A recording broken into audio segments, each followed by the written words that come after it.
ಮೊದಲನೇದಾಗಿ ಯಲಹಂಕದ ಮಿನಿ ಕೆಂಪೇಗೌಡ ಅಂತಲೇ ಹೇಳುವಂಥ ಒಂದು ಹೆಸರು.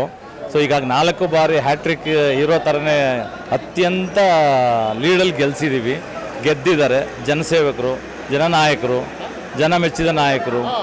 ಅವ್ರಿಗೆ ಕೂಡ ಈ ಸರ್ತಿ ಅದ್ಧೂರಿಯಾಗಿ ಹುಟ್ಟುಹಬ್ಬನ ಆಚರಣೆ ಮಾಡ್ತಿದ್ವಿ 24ನೇ ತಾರೀಕು. ಎಷ್ಟನೇ ಇಸ್ವಿ ಹೇಳೋದು ಬೇಡ, ಸೊ ಭಯಂಕರ ಇದೆ.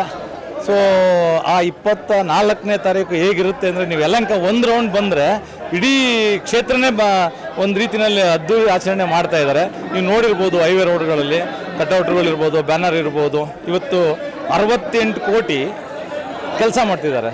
ಸೊ ಬರೀ ಕಿತ್ನಳ್ಳಿ ಗ್ರಾಮ ಪಂಚಾಯತಿನಲ್ಲಿ 68 ಕೋಟಿ.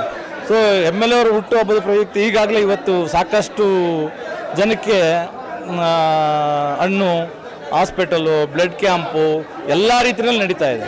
ಸೊ ಅದಕ್ಕೆ ನಾನು ಇಡೀ ನಮ್ಮ ಯಲಹಂಕ ಕ್ಷೇತ್ರದ ಜನತೆ ಪರವಾಗಿ, BJP ಪರವಾಗಿ ಅವರಿಗೆ ಹುಟ್ಟುಹಬ್ಬದ ಶುಭಾಶಯನ ಕೋರಕ್ಕೆ ಬಯಸ್ತೀನಿ.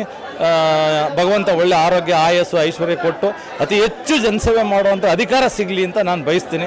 ಸೊ ಖಂಡಿತ ನಮ್ಮ BJP ಸರ್ಕಾರ ಬಂದರೆ ಅವರು ಖಂಡಿತವಾಗ್ಲೂ ಮಿನಿಸ್ಟರ್ ಆಗೋದ್ರಲ್ಲಿ ಅನುಮಾನ ಇಲ್ಲ. ಅವ್ರಿಗೆ ಭಗವಂತ ಒಳ್ಳೇದು ಮಾಡಲಿ ಅಂತ ನನ್ನ ಅಭಿಪ್ರಾಯ, ನನ್ನಿಂದ ಆಶಿಸ್ತೀನಿ.